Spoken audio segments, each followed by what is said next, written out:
E aí, hoje eu vou falar com você sobre algo que é imprescindível que você saiba para ter mais segurança na emergência. É um tema extremamente relevante. Se você ainda não me conhece, meu nome é Victor Galvão e aqui no meu canal eu falo um pouquinho com você o que é que você precisa saber para dominar a emergência clínica no plantão. Bom, o tema de hoje é o infarto agudo do miocárdio, né? A síndrome coronariana aguda. Se você ainda não me segue nas minhas redes sociais, ó, tá aqui embaixo, tá? Me segue lá no Instagram e segue aqui também no YouTube e ativa o sininho para receber as notificações sempre que sair um vídeo novo. Então, vamos lá. Vamos falar um pouquinho sobre a síndrome coronariana. O que é isso, né? Bom, vamos explicar direitinho para entender bem o que é a síndrome coronariana. A síndrome coronariana, né, ou o infarto agudo do miocárdio, ele é quando existe uma oclusão de vaso, né, de coronariana, oclusão coronária, levando a uma lesão tecidual mais significativa. É importante a gente diferenciar a síndrome coronariana aguda de angina, tá? A angina, ela é a dor, né? A angina em si é a dor e é uma dor que ela melhora, né? É uma dor que melhora em aproximadamente 20 minutos e que piora quando tem esforço, né? Por exemplo, que piora no esforço. Ah, mas a dor do infarto também piora no esforço. Piora no esforço, mas essa aqui ela vai embora. Ela não tem dor e quando faz esforço, ela aparece. Quando a gente está falando aí da síndrome coronariana, a gente tem uma dor que ela continua presente, né? Ela também piora no esforço, mas ela é maior do que 20 minutos e ela continua ali presente, que ela vai melhorar geralmente quando você fizer medicações dilatadoras, né, de coronária, beleza? Então, é importante a gente diferenciar isso aí, a angina de uma síndrome coronariana. Então, a gente tem que pensar aí, ó, no tempo importante, ó, um fator importante é o tempo de dor, beleza? Então, o paciente vai chegar, você vai perguntar para ele quanto tempo ele tem que estar com a dor, há quanto tempo começou a dor, quanto tempo passa com a dor, né? Se a dor já chegou sem dor, se chegou com dor, enfim, você tem que saber o tempo de dor, beleza? Então, diferenciando aí, quando a gente pensar em angina de síndrome coronariana, né? Do paciente que está infartando. Outra coisa importante na dor, a gente precisa ver o tipo de dor. Essa dor, ela é definitivamente anginosa, ela é possivelmente anginosa, ela é possivelmente não anginosa,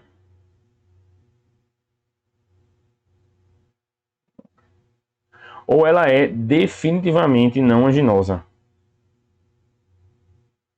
Não anginosa. Aqui você vai encontrar várias nomenclaturas até diferentes, né? Você pode aqui encontrar como tipo A, B, C ou D. Ou você pode ter também isso aqui como tipo 1, 2, 3 e 4. Então você vai ter diferentes nomenclaturas. Eu gosto de usar o termo definitivamente, possivelmente, né? Possivelmente não, ou definitivamente não, porque termina sendo um pouco mais claro, né? Você chama uma dor que ela é definitivamente anginosa, uma possivelmente anginosa, ou uma possivelmente não anginosa e definitivamente não anginosa. Como é que a gente vai diferenciar isso aí? Bom, uma forma de a gente diferenciar é a anamnese. Aqui a gente vai ver a característica da dor, né? É fundamental que na anamnese você caracterize bem. Característica da dor. Então, aqui é fundamental que você caracterize bem. Então, você precisa saber se essa dor ela é em aperto, se ela é em queimação, se ela é empontada, se ela é bem localizada, se ela é mal localizada. Você precisa definir claramente como é, que dor é essa, se ela irradia, se ela piora com esforço, fator de piora, fator de melhora, o tempo, né, assim, e até as impressões que o paciente vai dar, né, assim, alguns pacientes relatam, parece que tem uma pessoa sentada no meu peito. Essa dor é bem sugestiva que seja, né, mas para você dizer que essa dor ela é definitivamente anginosa, é uma dor que melhora com o nitrato. Então é o paciente que chegou para você, você suspeitou de infarto, aí você começou a terapêutica e a dor melhorou. Então aí a dor passou de possivelmente anginosa para definitivamente anginosa. Ou aquele paciente que ele chega com a dor sugestiva, né, dor em aperto, radiação do membro superior esquerdo para a mandíbula, né, que causa dispneia, causa sudorese, mal localizada, né, uma dor retroesternal. E aí esse paciente aí ele já tinha outras vezes dor e ele chegou com relatou essa dor e tomou o nitrato e aliviou. Então essa dor desse paciente é uma dor tipo A, né, ou dor tipo 1, ou a dor definitivamente anginosa. Se você não tem ainda medicação, ou se a paciente é uma dor muito sugestiva, ou não tem todos esses comemorativos, né, da dor, é uma dor em aperto, é uma dor que radia para o membro superior esquerdo, mas é uma dor bem localizada, né, enfim, e aí fica aquela coisa meio misturada, então você vai chamar a dor de possivelmente anginosa. A dor que é possivelmente não anginosa, ela vai ser, assim, duvidosa, né? Um paciente com dor em aperto retroesternal, ponto final. Com diabetes, hipertensão, com fatores de risco, por exemplo. Mas que é uma dor que quando movimenta o braço, ela também piora. Então, assim, ela é possivelmente não anginosa. É importante que você descarte síndrome coronariana aguda, mas é possivelmente não anginosa. E a dor que é definitivamente não anginosa é aquela dor que é bem localizada, e quando aperta dói, quando movimenta o braço dói, uma dor muscular, por exemplo. Então, essa dor aí vai ser definitivamente não anginosa. Beleza? Então, a gente aqui viu a diferença entre a síndrome coronariana e a angina e como caracterizar bem essa dor. Então, depois que a gente caracterizou bem essa dor e a gente avaliou também, junto na anamnese, né, fatores de risco, que são, eu já até citei alguns, mas se a gente for pensar em fator de risco, né, a gente tem paciente que é hipertenso, paciente que é diabético, paciente que já apresentou síndrome coronariana, né, o paciente que já precisou de cateterismo, o paciente que já precisou de alguma outra coisa, né. Então, o paciente também é dislipidêmico. A gente tem várias outras coisas, né? Paciente que já fez revascularização, enfim, diversos fatores de risco aqui que vão aumentar a chance desse paciente estar infartando. Então, é importante ficar atento aqui. Por exemplo, o paciente também já teve AVC, né? O paciente que tem uma doença cerebrovascular, ele tem um risco aumentado de ter outras artérias, né, comprometidas por causa do quadro clínico dele. Beleza? Então, é fundamental você caracterizar bem a dor do paciente para que você comece a raciocinar e aí direcionar o seu diagnóstico, né, sua avaliação para o quadro clínico do paciente. Beleza? Então, a gente passou aqui pela anamnese. Outra coisa aqui, ó, logo após a anamnese, você vai conversar com o paciente, tudo, e aí, como é que foi a dor, etc, etc, etc. Exame físico. O exame físico, o que é que vai me dizer sobre a dor? Pouca coisa. Especificamente sobre a dor, não vai dizer muito. Mas ela que vai ser fundamental para a gente estratificar esse paciente. Então, a gente vai estratificar o risco desse paciente e o exame físico vai ser fundamental. Então é importante, ausculta o paciente, avalia bem, né? Enfim, uma série de fatores aí que eu vou chegar já o que é necessário. Então, você chegou lá no plantão, aliás, chegou no seu plantão um paciente que ele tem 65 anos, com a dor tipo B, né? A dor que é possivelmente anginosa, com a pressão de 180 por 110, com a frequência cardíaca de 112, saturando 96% em ar ambiente. Né? Deixa eu botar para cá, mais embaixo. 96% em ar ambiente. Então, esse paciente chegou aqui para você examinou, fez exame físico sem nenhuma alteração, exceto pela taquicardia, né, a pressão, enfim, sinais vitais estavam alterados, mas no resto do exame físico não tinha alteração. Bom, o que é que você vai fazer? Esse paciente ele é também hipertenso, diabético, com o uso irregular das medicações. Então, o que é que você vai fazer? Vamos lá. Primeira coisa que você precisa fazer para o paciente que você está pensando que ele está infartando é suporte. Primeira coisa assim, né? Você vai ver que é uma coisa meio junta. Suporte mais eletro. Beleza? Eletro. Fundamental aqui, ó, que esse eletro ele seja realizado em até 10 minutos da entrada desse paciente na emergência. Entrada na emergência. Então, esse paciente não pode ficar esperando, beleza? Ele não pode ficar esperando.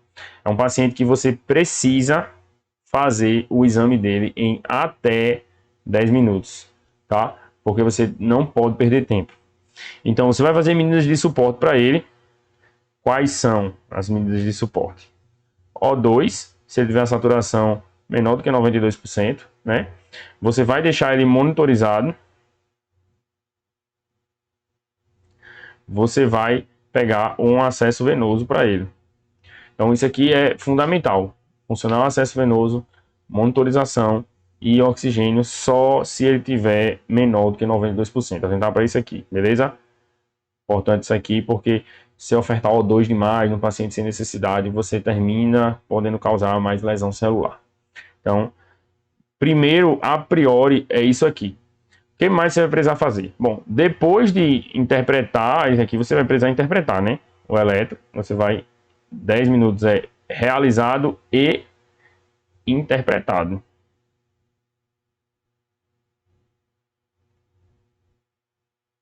Aí você vai definir, você já pode definir o diagnóstico aqui. Então, se você tem um paciente com dor típica, mais eletro, é igual a síndrome coronariana aguda, infarto. É igual a infarto, beleza? Se você tem um paciente com dor típica, mais os marcadores de necrose miocárdica, também é infarto. Ou o paciente que não tem dor, mas tem eletro e os marcadores de necrose miocárdica positivos, também é infarto. Beleza? Então, vê. O que eu quero dizer com isso aqui? Quero dizer que a gente tem 3 critérios: marcador, dor e eletro. A gente precisa ter 2 dos 3, beleza? Tendo 2 dos 3 é suficiente para fechar o diagnóstico. Então, num primeiro momento aqui, ó, em que você tem uma suspeita, né? O paciente tem dor, uma dor sugestiva, uma dor que você acha que é infarto, e aí você tem um eletro, o eletro vem positivo para infarto, né? A gente vai ver o que é que significa isso. Você pode, né, já considerar aqui, ó, infartou mesmo e eu preciso definir o tratamento. Se não, é o paciente que você vai pedir num segundo momento, logo de cara assim, né, troponina. E aqui, ó, de preferência ultrassensível, tá? Porque você vai ter um resultado melhor. Caso não tenha disponível, que atualmente é bem disponível, você vai avaliar outros marcadores, mas na imensa maioria dos lugares você vai ter troponina. O que mais você vai fazer? Aqui, ó, deu só uma canetada lá e pediu a troponina. Então, beleza, você não perdeu grandes minutos. O que é que você precisa fazer mais? Você está suspeitando que esse paciente tem infarto. Vamos dizer que você fez o eletro não teve alterações. Então, aliás, antes de falar aqui, eu vou falar do eletro. Vamos ver aqui o que é o eletro.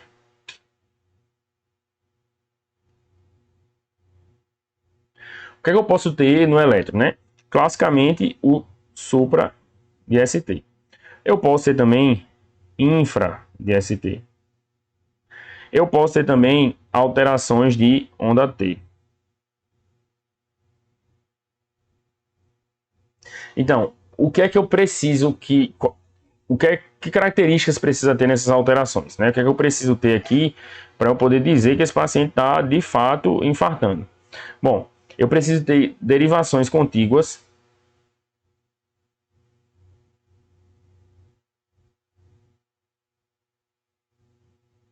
Ah, mas o que é isso? Vou explicar já já. Derivações contíguas, eu preciso que, caso seja um supra, né, ele seja maior do que 1 milímetro, se for supra. E especificamente, se a gente vai pensando aqui em V2 e V3, a gente tem é um pouquinho maior esse supra. Se for em mulher, esse supra ele pode ser até de 1,5, 2 milímetros. E se for em homem, esse supra pode ser até 2, 2,5 milímetros, beleza? Então, se a gente está falando de V2 e V3, pode ter supra fisiológico, tá? Então, importante a gente avaliar isso aqui, se elas são derivações compatíveis com uma parede cardíaca. Vamos lá, vou explicar aqui o que são as derivações contíguas. Vou pausar aqui para poder desenhar e aí daqui a pouco eu volto. Bom, bora lá. Então aqui, ó, aqui tem o coração e as derivações, né, do elétron, como as derivações enxergam o coração. Então, vai lá. Quando a gente tem, por exemplo, alterações em D2, D3 e AVF, tá vendo que essas derivações elas olham a parede inferior, tá certo? Do coração. Então, a gente tem aqui, ó, parede inferior. Então, para eu dizer que tem um supra de parede inferior, eu preciso que tenha supra em D2, D3 e AVF. Precisa ter nos três? Não necessariamente, mas geralmente tem. Então, assim, você tem D2 e AVF, né? Enfim, você pode ter aí alterações que vão sugerir aí parede inferior. Se eu observar aqui também, ó, D1 e AVL, eles enxergam o lado esquerdo aqui, né, do coração. Então, se eu tenho alterações aqui em D1 e AVL, eu tenho a parede lateral esquerda, certo? Então, eu preciso ter alterações aí na parede lateral esquerda. Se eu tenho alterações em AVR, aí a coisa muda um pouquinho. Tem uns detalhes a mais aí relacionados a esse AVR, mas é importante sempre ficar ligado, né? Porque às vezes quando tem supra de AVR, pode ser alguma alteração de tronco de coronária, né? Tem algum quadro um pouquinho mais complicado, um pouquinho mais grave. Mas, enfim, de maneira geral, a gente tem essa parede lateral esquerda e a parede inferior, que é o que a gente consegue enxergar bem, né? A gente tem outras opções aí que você pode fazer as derivações direitas, né? Se você pegar, você está pensando, poxa, eu estou achando que infartou VD, né? Eu estou achando aqui, ó, que aqui esse lado direito dele é que está comprometido. Então eu vou pegar e as precordiais eu vou fazer V3R, V4R, V5R, V6R, né? Eu só faço trocar, botar os eletrodos das precordiais, né, do lado direito. Se eu acho que está infartando a parede posterior, eu vou colocar V7, V8, V9, né? Eu coloco os eletrodos ali para trás, né, para completar a volta e olhar.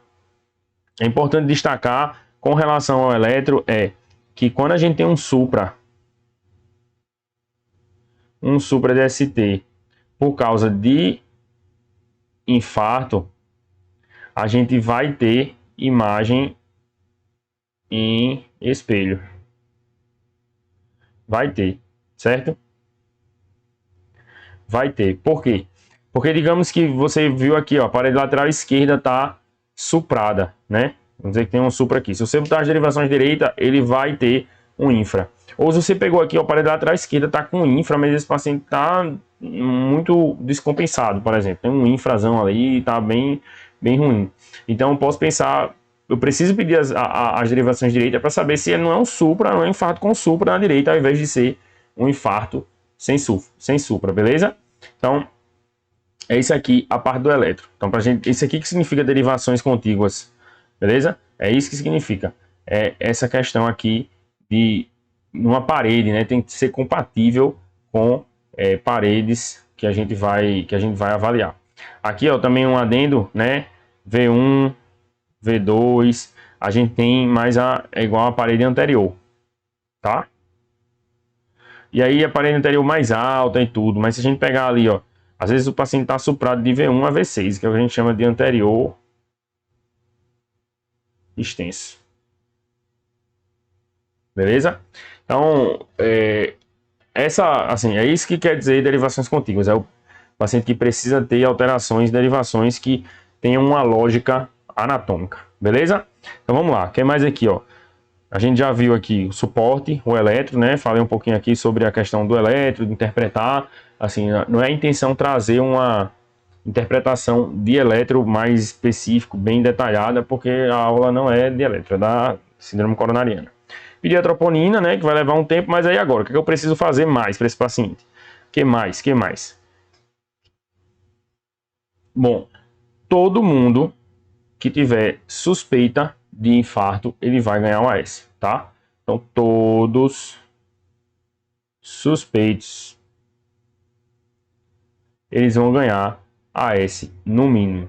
Quanto é que você vai fazer de AS? 300 miligramas. É só mandar o paciente mastigar 3 comprimidos. Beleza? 3 comprimidos de AS via oral, mastiga mesmo, né? Para todos os pacientes suspeitos. 100% dos pacientes suspeitos vão precisar. O que mais você pode fazer? Ah, não, agora é aguardar o resultado porque o eletro veio normal. Beleza, no eletro veio normal, então você pode aguardar o resultado de troponina. Mas caso já venha com o diagnóstico, o que, é que você precisa fazer mais? O inibidor de P2Y12, né? A gente tem aqui popularmente o clopidogrel.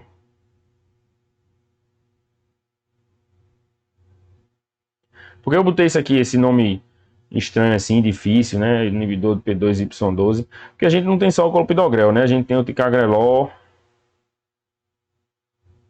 e o prasugrel. Esses dois aqui, eles são superiores, inclusive, ao clopidogrel, mas a gente não termina que não tem tanto acesso, né? São medicações que geralmente o pessoal faz na hemodinâmica, né? Alguns você precisa conhecer a anatomia do paciente, outros eles agem muito rápido, né? O ticagrelor ele age muito rápido, então você consegue fazer ainda na hemodinâmica. Então, assim, de maneira geral, o que a gente vai usar é o clopidogrel mesmo, beleza? Clopidogrel na dose, o clopidogrel comprimido, né? Ele tem 75 miligramas e você vai fazer de 300 a 600 miligramas. Ah, como é que eu vou saber? Como é que eu vou saber o que é que eu faço? Bom, esse aqui, quem faz é o pessoal da hemodinâmica. Por quê? Porque ele termina que completa a dose que você já fez. Então, na maioria das vezes, você vai fazer 300 miligramas, né? Vai dar 4 comprimidos? 150, 4 comprimidos de clopidogrel. Então, você vai fazer na imensa maioria das vezes os 300 miligramas, porque caso esse paciente vá para o cateterismo, aí você completa com 600, vai fazer 600. Mas o pessoal faz na sala de hemodinâmica, né? Então, você não sabe ainda se o paciente vai para a hemodinâmica, se vai conseguir chegar a tempo, etc. Então, você faz os 300 miligramas, e aí quando o pessoal chegar no serviço que tem a hemodinâmica, ou se você já está no serviço que tem a hemodinâmica e sabe que ele vai para a hemodinâmica, já faz 600 miligramas. Aqui, ó, um dado importante aqui é que no paciente maior de 75 anos, você vai fazer só 75 miligramas. Isso aqui é fácil de decorar, né? 75 anos, 75 miligramas. Então, maior do que 75 anos, você vai fazer 75 miligramas só. Então, se chegar aquele dorzinho muito descompensado, aí você vai fazer, né, 75 miligramas. Beleza? Então, aqui, ó, vamos retomar aqui rapidinho ao caso, né? Paciente de 65 anos, hipertenso, diabético, com dor tipo B, hipertenso, né, frequência cardíaca alta, saturando bem. Então, vamos lá, suporte, ele não precisou de O2, ele fez o eletro, digamos aí, vamos dizer que tivessem alterações. Então, eu já pedi a troponina, ou nem precisaria pedir, porque eu já fechei o diagnóstico, né, fiz o AS, 300 miligramas, e o clopidogrel, eu vou fazer 300 miligramas para esse paciente. O que mais eu vou fazer aqui? Que tem mais de importante, né, aqui, 4, 5. O que mais? Eu preciso fazer anticoagulação plena para esse paciente. E aí a gente pode fazer com a heparina não fracionada ou a heparina de baixo peso molecular. Vai ter diferença se o paciente tem supra ou se ele não tem supra, né? Isso aí vai fazer diferença no que você vai usar, né? Como você vai usar, mas de forma geral você precisa fazer anticoagulação plena. Se a gente está pensando aqui, ó, no paciente com supra DST, eu vou falar só da heparina de baixo peso molecular, que é o Clexane, porque a heparina não fracionada a gente vai ter que fazer venosa, beleza? Então, assim, isso aqui não é realidade, você fazer pré não fracionada, venosa, ficar controlando pelo TTPA. Por quê? Você não pode fazer subcutâneo. Aquela dose subcutânea que você anticoagula pleno para o paciente subcutâneo, pronto. O paciente que tem TEP, TVP, você faz aquela dose off-label, você não pode fazer no infarto, sabe? Os pacientes sangram mais e não melhorou o desfecho. Então você tem que fazer venoso, isso aqui não é realidade. Então vou terminar falando sobre o Clexane mesmo, porque é o que a gente vai ter acesso. Então o paciente tem supra DST, o que é que você vai fazer? 30 mg EV em bolos, mais a manutenção, né, de 1 mg a quilo, de 12 em 12, beleza? Se o paciente é um infarto sem supra DST, basta você fazer 1 mg a quilo, de 12 em 12 horas. Aí lembrando que o paciente chegou, você vai fazer isso aqui, né? Então, até então, né, o paciente chegou aqui, vamos só fazer uma prescriçãozinha para ele aqui, para vocês sacarem como é. Então, vamos lá. AS, 100 mg, 3 comprimido, VO agora. Ponto 2. O que eu imagino fazer? Clopidogrel, 75 mg, 4 comprimido, VO agora. Vamos dizer que esse paciente é sem supra, né? Vamos dizer que ele tenha 70 quilos. Então, você vai fazer... Vou facilitar as contas. Vamos dizer que ele tem 80 quilos. Então, você vai pegar a ampola, né? Você vai fazer Clexane, heparina... Clexane, então tá. Não, enoxa, heparina, né? Você vai botar 80 mg, um FA subcutâneo de 12 em 12 horas. E aí orientar o pessoal para começar agora. Se quiser, pode até botar assim: iniciar agora. Porque às vezes o pessoal abre no horário, né, que é o habitual. Beleza? Então, isso aqui vai ser a prescrição que o paciente vai precisar por enquanto, tá? Vamos lá. Então a gente passou aqui pela anticoagulação plena, inibidor P2Y12, né? Vamos lá. Vou até dar um espacinho aqui que depois a gente volta na prescrição. O que mais a gente pode fazer para esse paciente? O que mais a gente pode fazer? Bom, de forma geral, isso aqui é o manejo principal, né, que você vai ter com esse paciente. Isso aqui é o mais importante que você vai fazer para esse paciente, né? O que você vai alterar a mortalidade, você tem que ter essa questão aí dessa parte da anticoagulação. Então é isso que vai fazer mais diferença para o paciente. Existem outras terapêuticas, outros medicamentos que a gente pode fazer uso, mas que eles não mudam tanto mortalidade, eles ajudam, né, na condução, e alguns até parecem ter um desfecho um pouquinho pior. Então vamos voltar aqui para o quadro, né, para a gente ter aqui, falar um pouquinho sobre ele. O que é que eu vou falar sobre ele? Eu vou falar sobre o Monabec.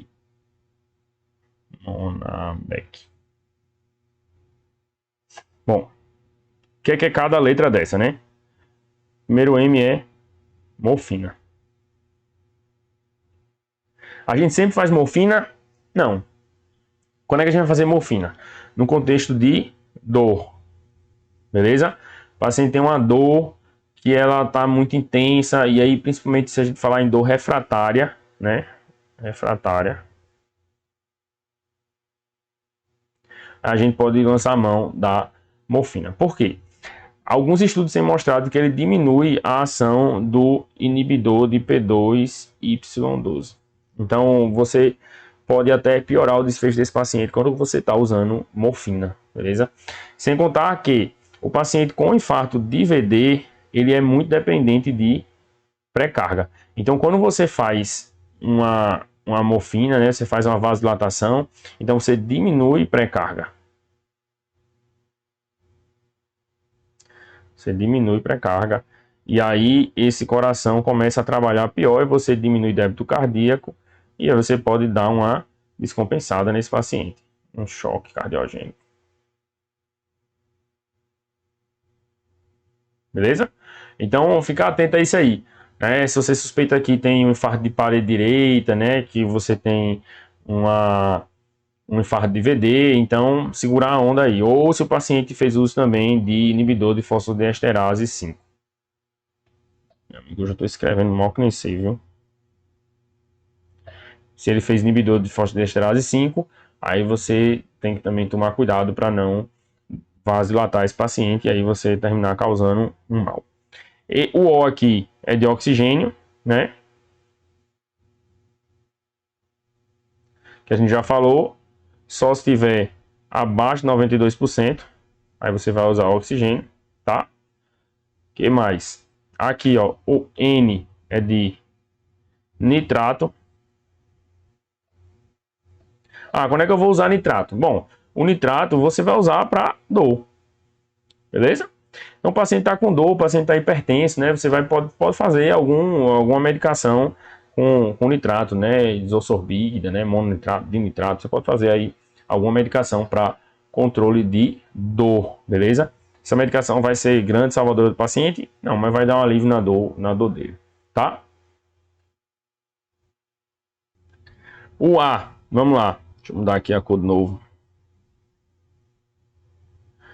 O A é de AS, beleza? O A é de AS, certo? E o B é de beta block. O B é de beta block. Então, quando é que você vai fazer beta block para esse paciente? Bom, se você acha que a frequência cardíaca dele está alta, e essa frequência cardíaca alta, né? Essa frequência cardíaca elevada, ela está causando um aumento significativo no consumo de O2, alterando, né, a oferta e demanda de O2. Se você está achando que isso aí está causando essa frequência cardíaca é uma causa importante de descompensação desse paciente, pode usar o beta-bloqueador. Ele vai entrar num contexto de controle, né, de sintomas também, né, mas assim, mais na ideia de diminuir o trabalho cardíaco, beleza? O que é o E aqui? O E é de estatina. Todo paciente infartado vai precisar de estatina. Ele vai precisar no primeiro momento, na hora que ele chegou ali na urgência? Não. Isso aqui não vai influenciar, né? E o C aqui é do clopidogrel.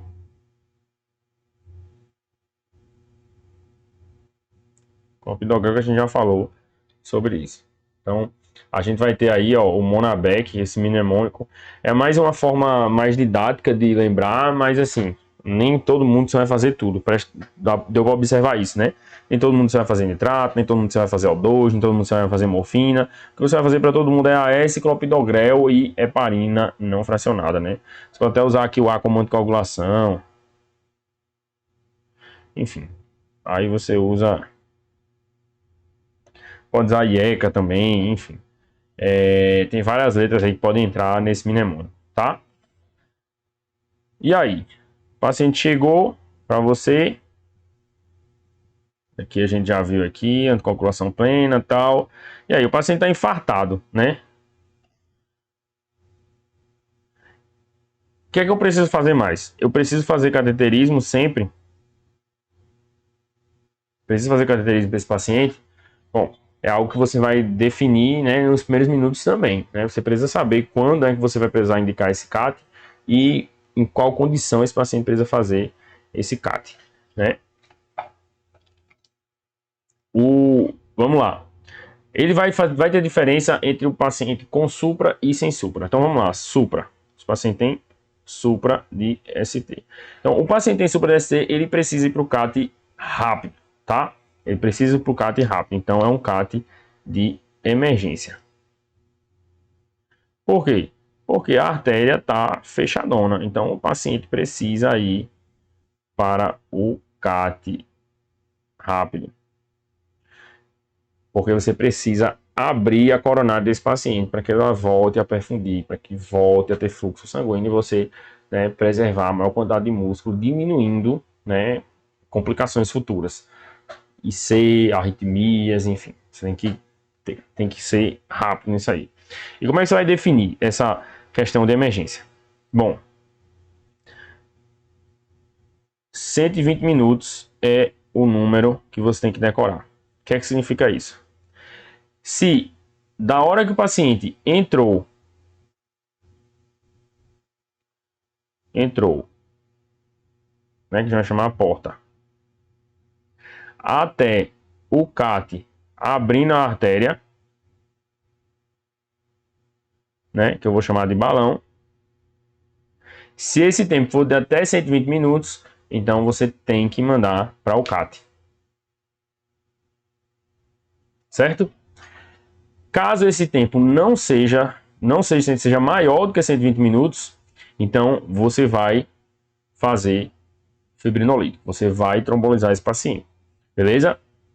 Então, se na hora que o paciente entrou na urgência, né, nos primeiros 10, 15 minutos você olhou o eletro, interpretou, fez as primeiras medicações, nos minutos seguintes você vai definir. Ele já tem esses 15 minutos aí que você definiu. Você chegou no diagnóstico, fez as prescrições, já fez as primeiras medicações. Aí, os minutos seguintes, você vai transferir esse paciente. Então, se você está num centro, num lugar, né, num serviço em que tem a hemodinâmica e essa hemodinâmica vai acontecer até 2 horas, beleza, manda ele para a sala de hemodinâmica. Se você está num serviço que não tem hemodinâmica, então você tem que se ligar nesse tempo. Se o lugar que tem o cateterismo, você vai transferir o paciente, ele fica em até 2 horas de distância, então, contando com o tempo que ele entrou, que você interpretou e que você medicou o paciente, então, manda ele para o cateterismo, porque vai ser a melhor terapêutica. Caso não, caso seja maior do que 120 minutos, ou, por exemplo, você está no interior, em que o centro com hemodinâmica é daqui a 3 horas só de viagem, então o paciente não vai chegar em 2 horas, né? Independente dele ter tá passando na frente, sentiu a dor e infartou, ele vai demorar 3 horas para chegar. Então, é fibrinolítico aqui. Se o tempo, vou botar aqui, porta-balão, maior do que 120 minutos, igual a fibrinólise. Tá? Vamos só destacando que a gente está falando do infarto com supra, beleza? Infarto com supra. Então, você vai fazer a fibrinólise, que você vai fazer com streptokinase, alteplase, o que você tiver. Você vai fazer a fibrinólise, beleza? Esse paciente aqui que fez fibrinólise, ele não precisa ir para o CAT mais? Precisa. Mais CAT. Agora, esse paciente aí, ele já vai ter ali, ó, mais ou menos 24 horas para ir para o CAT, beleza? Porque você trombolizou o paciente, ele tem alto risco de sangrar. Mas aí você vai mandar esse paciente para um centro com cateterismo, tá? Um centro com hemodinâmica. E aí, quando eu fiz a fibrinólise, eu estou falando de um paciente que tem supra, né? Como é que eu sei que fez efeito? Após cerca de 60 minutos, eu tenho que reavaliar. Vamos lá.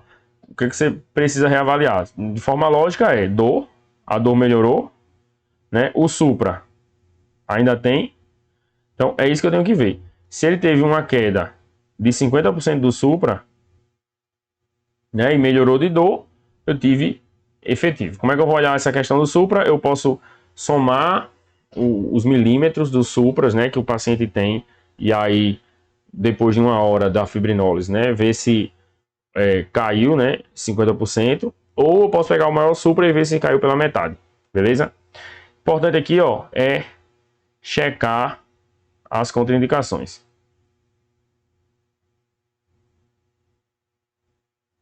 Beleza? Sempre checar a contraindicação.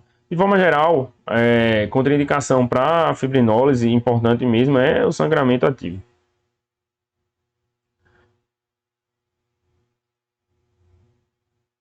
Sangramento ativo.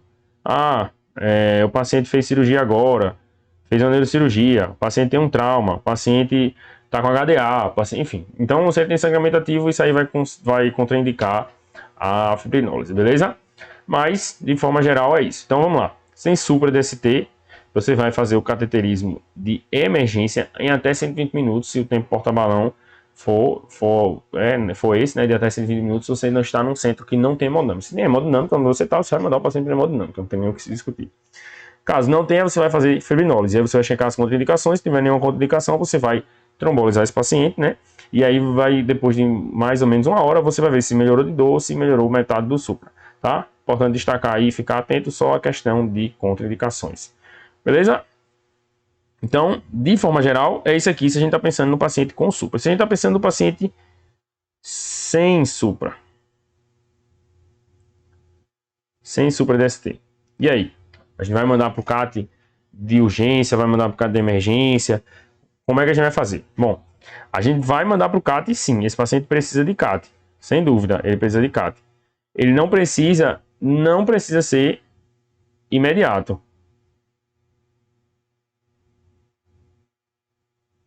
Ele não precisa ser de emergência, né?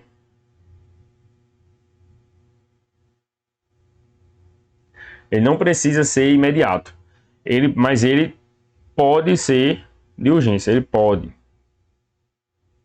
ser urgente. O que é que vai definir isso aí? Bom, vai definir o risco. Lembra que eu falei para você examinar o paciente, avaliar direitinho? Bom, porque você vai precisar de alguns dados do exame físico para poder definir o risco do paciente. Lembra que eu falei sobre isso? O risco. Ele pode ser urgente. O que é que vai definir isso aqui? O risco. O risco, bicho, fica muito ruim esse amarelo. Eu vou botar outra cor, tá em vermelho. O risco do paciente. Como é que eu vou calcular esse risco? A gente tem um score, é bem completo ele, ajuda bastante a definir, que é o GRACE. Ah, precisa decorar esse score? Não, só precisa decorar o nome. Decora o nome que você vai procurar na internet e você vai ver. Bom, como é o GRACE? O GRACE é esse score aqui, ó, eu estou mostrando para você, em que ele vai levar em consideração idade, ele vai levar em consideração a pressão do paciente, vai levar em consideração a frequência cardíaca, vai levar em a creatinina, uma série de fatores que você vai observar, né, para você poder definir melhor esse quadro desse paciente, né? Então aqui, ó, vamos lá. Se eu pegar um paciente de 65 anos, né, com a frequência cardíaca de 112, como tenho no caso aqui, com a sistólica de 180, a creatinina, vamos dar aqui para miligramas por decilitro, vamos dizer que a creatinina nesse caso seja 1, né? Ele pede 1.0. Aí ele chegou parado? Não, ele não chegou parado. Ele tem supra? Eu vou botar aqui não. Ele tem alteração de enzimas? Ele tem sim. Então a gente está pensando em infarto sem supra, tá? E aí ele vai ter aqui, ó, o KILIP, a classificação de KILIP, que é você ver quanto tem de IC descompensada no paciente infartando. Então aqui ele não tem IC descompensada, ele tem turgência de jugular, o crépito, ele está em edema pulmonar, ele está em choque cardiogênico. Então vê que quanto mais aqui, KILIP 1, 2, 3 e 4. Então você tem, quanto maior o número, mais compensado o paciente está. Vamos dizer que ele não tem aqui, ó, não tem insuficiência. Vamos lá aqui, ó, o score dele foi 93. Então, se eu estou dentro de um paciente que tem um score baixo, né, ele tem uma probabilidade baixa, né, de óbito nas próximas horas, então é um paciente que eu posso fazer o cateterismo em até 72 horas. Mas se eu tenho um paciente com um score alto, né, vamos voltar aqui, o paciente chegou parado, foi um infarto sem supra, mas ele chegou parado, aí quanto é que vai dar? 123, ele nem ficou tão alto não, mas ele, vamos dizer que ele está com edema agudo de pulmão.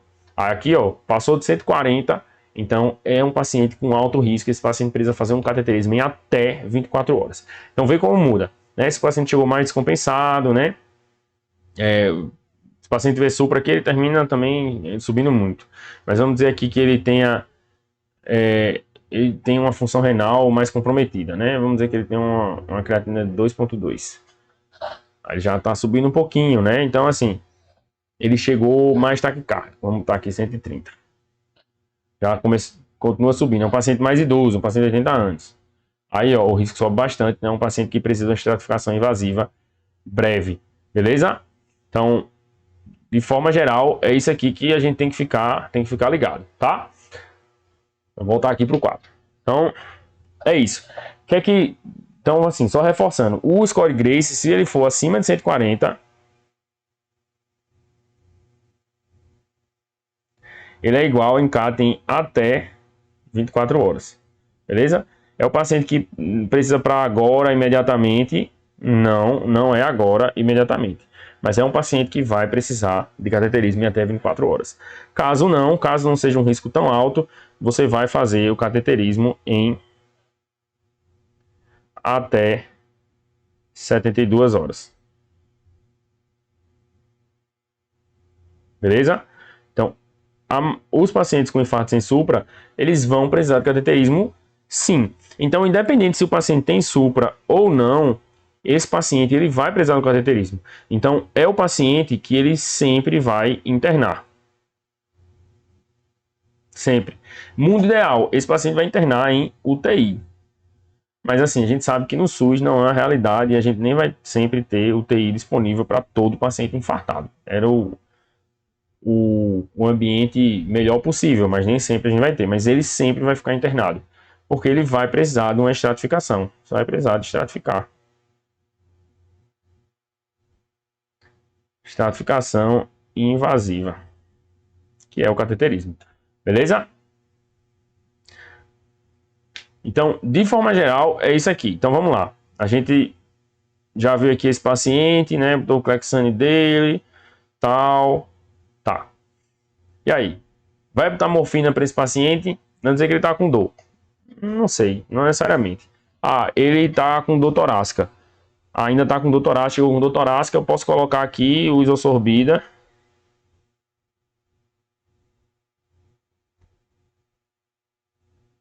(20 miligramas), um comprimido VO agora, para dor, né? Posso colocar. Posso colocar beta-bloqueador? Posso colocar beta-bloqueador. Esse paciente tá taquicárdico, ele não tem C e tudo. Então, posso colocar o metoprolol. 5 miligramas, um FA-EV agora, né? Então, eu vou colocar o metoprolol para ele, EV, beleza? Posso colocar estatina para esse paciente? Posso. Atorva, 40 miligramas, um comprimido VO de 24 horas à noite. Vai fazer grande diferença agora? Não necessariamente. Ele tem... a isosorbida vai atuar na pressão também, mas ele também está hipertenso, né? Posso colocar aqui, ó, enalapril, 10 miligramas, comprimido VO de 12 em 12. Posso colocar o que mais aqui? Vamos lá, voltar no caso. Basicamente é isso. Posso colocar o enalapril aqui para controlar a pressão também, para ajudar, né? Posso fazer outras medidas. Mas assim, importante aqui, como eu já passei com vocês no primeiro momento, né? Passei aqui com você que está me assistindo, a escalopidogrel e enoxafarina. É um paciente que precisa de coagulação plena. Aqui, ó, o nitrato para ajudar a tanto baixar a pressão como melhorar a dor, né? O beta-bloqueador aqui para controlar a frequência, ele está com a frequência alta e ele não está descompensado, então ele não está fazendo EC descompensado, que eu vou pensar que o beta-bloqueador vai lascar esse paciente. E aqui a estatina, o IECA, né? Outras medidas que esse paciente vai precisar. E aqui, ó, se quiser até, ó, na conduta, né? Escrever lá, ó, internamento e solicito ou contato, né? Com hemodinâmica para programar cateterismo. Pronto. Que fechou, né? Você tratou o paciente, você fez o AS, fez o clopidogrel, fez anticoagulação plena nesse paciente, você controlou outros fatores que podem continuar descompensando o paciente, como frequência cardíaca, né? Fez o nitrato para dor e aí programou o cateterismo aí para as próximas 24, daqui a 24, 72 horas, né? Por quê? Porque o Grace desse paciente foi menor do que 40, então a gente faz em até 72 horas. beleza? Se esse paciente aqui, você tá lá acompanhando ele, e aí ele começa a evoluir com instabilidade. Ele começou a ficar hipotenso, ele começou a ficar rebaixado. O que é que você vai fazer? Bom, se esse paciente começa a apresentar instabilidade, ou ele começou a fazer uma IC descompensada, né, congestão, edema agudo de pulmão, o paciente começou a dar bronca, o que é que você vai fazer? Esse paciente é cateterismo de emergência.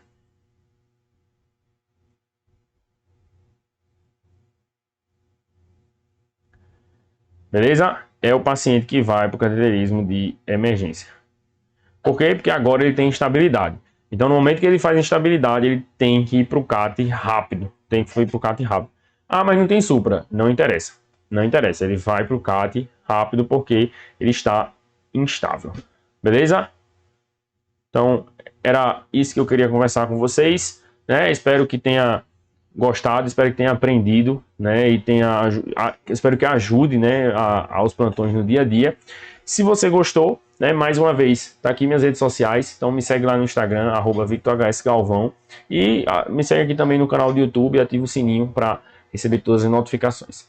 Beleza? Então, espero que tenha curtido, espero que tenha aprendido. Se gostou de verdade, dá o like aqui, né? Compartilha com alguém que pode também se beneficiar com essas informações, essa aulinha que a gente teve aqui sobre síndrome coronariana. Beleza? Até a próxima.